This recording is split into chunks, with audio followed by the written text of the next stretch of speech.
माल पूरा ताकत अनसन घर में कोनो के चावे चिंता नहीं है कि लगा के खियावल जाओ साफ बिगड़ गल बन स लइका का हो काका खाली मुर्गिया खियाइबो है गइया सन के खियाई तोरो मर्द कुछ बुझात नहीं बुढ़ारी में दिन पर दिन तोरो दिमाग खराब भइल जाता बुझाई दिमाग खराब होता है मुर्गा अंडा दी तो दुगो बिकाई तो खइलो तरकारी मुर्गा अंडा देला मुर्गा के अंडा खा ऐसे तार दिमाग को मुर्गा के अंडा खानी हो गइल बा तुम बुझात नहीं के ता होइल मुर्गा के हां तो मुर्गा का आड़ी खई ह जा लेडी लगा गाय ताकत तारी सोना तन पे लोग बुझात नहीं है ल खा लोगे इतना बढ़िया बढ़िया घास डालने के बाद तार लो पत करता रह लोगे नहीं खलो खात 10 किलो आटे का दुकान से मिठाई मंगा दिका का हो बबुआ कवना खुशी में मिठाई बटता रहो अरे सब दिन के लइका भइल बा ओकरा खुशी में मंगाओ तनी मिठाई बुझाई आज ये खा लियो तू दुगो ठीक बा मंगाओ अपना दिमाग खराब भइल बा एकनी के एगो 12 जना बुढ़ऊ हमरा में दुगो दुआर पर कामो नखन करत ओइ में कहनी का के हमरा के मजाक एथि उड़ा देता रह लोगे तो खिसिया मत मंगाओ मिठाइया हमनियो के दी ह और सब सुनाई बाबूजी समाचार घर के सब कोई ठीक बने बाबूजी जाई बाबूजी बोलन है आम देवे खातिर हो के अरे तो बुढ़ापा में कौन तोर बाबूजी आम दिए कौन नाम रखले बड़ा बुढ़ापा में जाम तो हम देम रोवे के आम जाई या खाली उनसे भेज दिए तोर बाबूजी तो का फायदा होई ना भेजम रोवे जाई ना अच्छा तो जाता नहीं आ खाली भेजल है ताई ले तो तरह के बताई ले बुझाई लो तार बाबूजी कौन बुढ़ापा में आम देता रहे देखो तनी जाके हम ससुर बोलौले बड़न तो जाता नहीं ससुरारी देखो तनी कितना आम दे तारन अब ना देलन तो अब उनका काम बताओ तनी बुढ़ापा में आम देवे खातिर बोलौले बड़न तो जाता नहीं देखो तनी जाके काम मिलता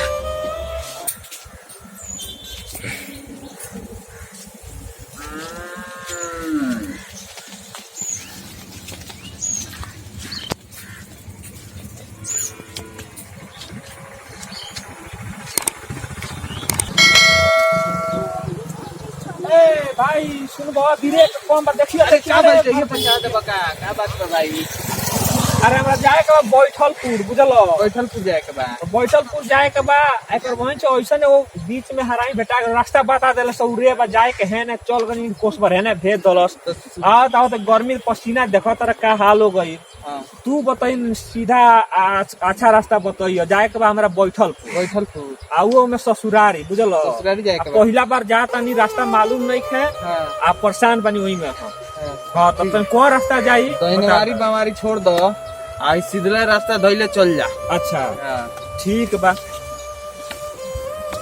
ये चल जा सीधे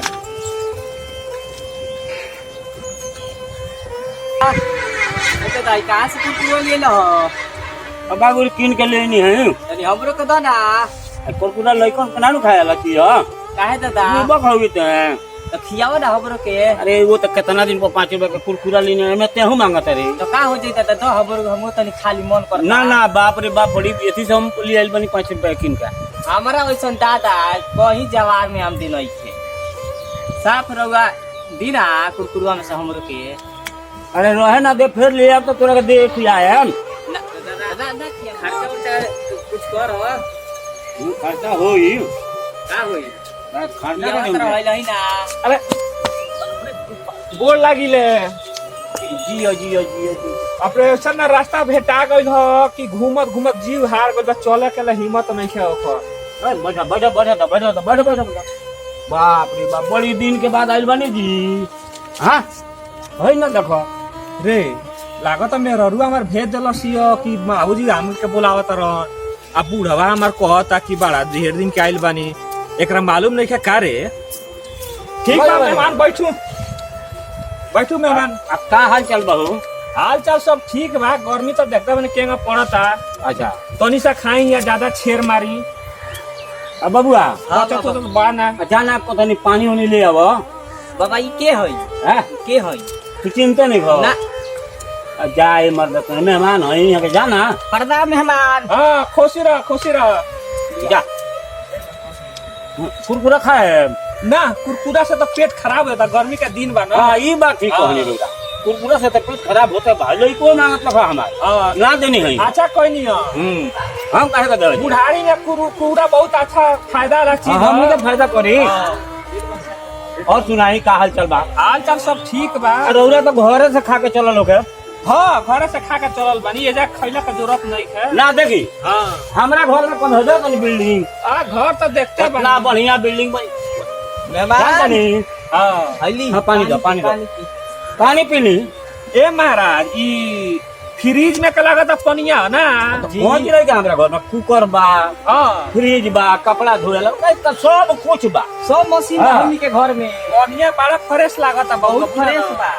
ए, लोटा ना धोला सर मेहमान धोक लियल बनी की दादा, हाँ? धोक के पूरा मेहमान रहुए तनी पी ना फ्रिजवा में का पनिया। हमरा हाँ? पेट भरल बा, रास्ता में पियत नहीं है ना, पिए का मन नहीं करत। तो ना कुछ खाए ना कुछ ना खाए, है ना कुछ ना खाए। ए, महाराज जी को तो आज बने ढेर दिन बा, कहीं तो कुछ बनवा दी। ना रह दी पनिया देख के हमार मन भर गइल एकदम। आ गैसो खानी बुझाता एकदम। कहे में से खाए बाप रे बाप गड़बड़ सड़बड़ भइल बा। बाप रे बाप। का हो रे? ओंगा ई कहां से खोले रहनी होई? अरे रास्ता में एक दू आदमी भेटा गेले जान पहचान के। हाँ तो वह अब कद से भाई खा लो तो कैसे माना कर दी के छोड़ दी तो ऐसे खा लेनी। अब पेटवा तनिक आज बजा गइल बा। ज्यादा मार हाँ। 1 किलो खाए का 2 हाँ। किलो मार दे। अरे बाप रे बाप। सुन आज रहे के बा हैं? घरे तो कह के नहीं खियाल महाराजा से रहे के। दादा मीट उट कोई बनावत जरूरी रहन। बा। कौना? हाँ बाबू ठीक है बानी। अब अरे देखते बा। ठीक बानी करबे के जइबे घरवा देखबे कुछ ले ले मिठाई उठाई लेके आओ जल्दी लेके आओ जल्दी। बड़ा अरे कितना दिन से मिठाई धोइले बनी हमरा सब घर जान तनी 7 साल के मिठाई बनी सो। दादा हाँ हेने को का भइल? हेने वो काम बा। अच्छा आवत तनी जाइए, बस ठीक, आवे ठीक आइए बा, रहल हम बा। हेने वो दादा। मिठाइया ले ना आओ मिठाइया ले आओ। ए दादा हाँ पाहुन कुछ लिया ले ने खा मिठाई के छाट को पाहुन। ए साचो हिंग आ गइल बड़े। तो मिठाई का खियो ले, झट खियो ले, ना खियो ले। एंग रख। आ ठीक बात है हम उनका भरमाओ तनी हां भर माओ। चल तनी भरमाओ तनी भरमाओ दादा, भरमाओ तो। हाँ और मिठाई ले आओ तरह से ना। अच्छा अच्छा। अच्छा मिठाई के बदला चाय ना खे चल सको। गर्मी का दिन बाद देखी मिठाइया रही तो नहीं ज्यादा फायदा करी। पेटो खराब रही तो रासवा में के पेटवा के बांध दी गुड़गुड़ाइल आ गैस चायुआ बा तो चायुआ पेट के एकदम सीधा कर दी एकदम। ये तो बात बा लेकिन हम कहे कि आज रुकी आज। अच्छा हाँ अपना लगे कौन चीज के कमी नहीं के भेज तनी बर बाजार। कमी तो कुछ होइले नहीं खे पाहुन। आ देखे में कुछ लौकते नहीं खे, बुझनी ना। देखे में कुछ नहीं खेलोगो। देखे में तो कुछ लगता नहीं खे, कमी कुछ भगवान दिल ना, सब कुछ भर लही बा। घबराई मत रौदा के तो ऊ खियाब सो कि ऐसा कहीं ही तई में ना खइले हो खबरौदा लागत हमारो। तो घबराई मत ठीक बा। हम काहे के बुलावे दे रे बुढ़ावा कहत कि हम बोलौले ना रहनी ह। अब मेहररुआ कहत या कि यार बाबूजी बोलैलो ह। दाल में जरूर कोनो काला बाटे। सही तो हमरा के सीधे बेइज्जती करवा दिए सब मेहरारू बापे बेटी मिल के रे। मेहमान हाँ, तो बोली। ठीक बा का रखले बानी दी हम लेके जाई 4-5 को भैंस बाड़ी सन बड़े बड़े थान वाली दुहे के पड़ेला। अब माल ले आम रखा था गिर गई तो मंगाऊ ना का तो बा? हमें से दुगो तीन ले ले जाती हां मंगाऊ का सुने? बा? हाँ ए मेहमान होइली होई। होइली जोड़ बा, होई नाश्ता करी। अरे बाप रे जोड़ बा ली ली। ई कितना दिन का दही है महाराज? ई तो देखते लागत कि नाक फाट जाए। हमारा घरे 8 दिन का पहले दही केहू के ना दियाला। अच्छा बाबू हां 8 दिन तारा का घर के खाना न अब की बात ससुर हमरो बुझा के ससुरारी आइल बानी बुझल। सारा समन्वय देख के न खाए के हमरा मन एकदम हट काहे मेहमान? ना ठीक बा चलो अब सुनी अब खाए के तो मन घर से खा के आइले बानी वो मालूम है बा। हां हाँ तो हई पनिया पीली। ठीक बा पानी हम रास्ता में पी ले पी ली। ना ठीक आई, बा आई। रहा दो ले जा रखावो।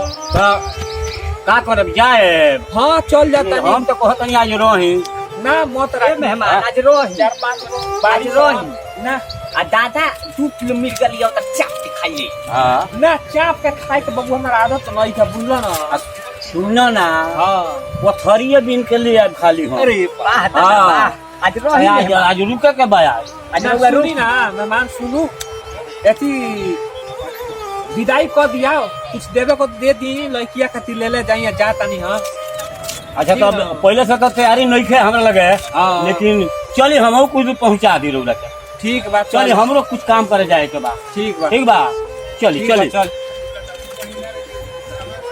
अगले ये तनी के छोड़ा ना हां हां चलिए ठीक चलिए बा चल तनी हम दादा हां बोल ठीक कइलो हो हां बहुनवा भाग गइल त ठीक भइल ना तो 500-600 के मीटू खाए तो कुछ लियबो ना कइलस अरे ये तो कम से कम 2000 के फेर में डाली हमरा के हां ई बात सही हाँ। बात दादा और जानते नहीं कि कंजूसों में हम कंजूस हैं हां आम खोया हाँ। माल देव आम के माल देव घेवड़ा खा घेवड़ा घेवड़ा खियावा अब क्या कहीं ओकरा कुछ दूर छोड़ा वे छोड़ा छोड़ा ओकरा के छोड़ के आए न तो भाग चलिए फिर चल आई हो जा जा जा चलो। जा। चल गाँव जवार के गाँव जवार के हाल ठीक है बा रउआ देखते बानी एगरे भीड़ भाड़ के दिन बा रोपनी सोहनी के दिन बा बिया वा रोपे लायक हो गइल बा सोना 4-5 गो माल आ सब जोड़ी हो पाड़वा बा पाड़वा रौदा घर है हां जना उठल ढेर पड़ल जो ठीक ठाक बा कि अभी बाल उठी ना पाड़वा ठीक है बा मंगा ना ली मेहनत करत रही यही जा रउआ लगता ढेर सब संपत्ति बा सुनी ना हां उ रही नु तो जान तरी केनहु बेला देव चरत रही आ रौदा एगो संपत्ति हो जाई ठीक बा मेहमानू तो चलो तनी साज हो गई हाँ, हाँ, आ किरी- साइकिल बा हां हां आ रौदा बहरी हाँ बहर तनी आम चलत तनी ठीक बा ठीक बा, ठीक। हाँ, फिर कबो ना मन करी त आएम हां ठीक बा ठीक बा हाँ, एकदम मन हम करी त आएम खुद दोबारा बुलाए हाँ, आ दे हाँ। ठीक बा बाय बाय अच्छा अच्छा बाप रे यही में साइकिलो पंचर हो गई हाजी आगो नी ससुराली से हाँ आ तो गई नी आ का करे तरु ना रोड पर निकल के घर में से बहरी ये लाना ना सज रहा तनी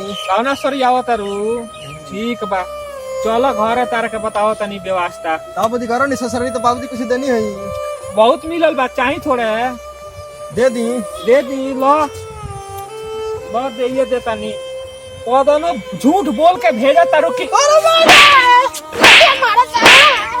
मारता झूठ बोल के भेजा तारू आ कहत होई ना होई झूठ हम जाई ना बाबूजी देवे खातिर बोलावत तारे आ गइला पे बाबूजी उजावा कुछ पूछते नहीं खन रो तारू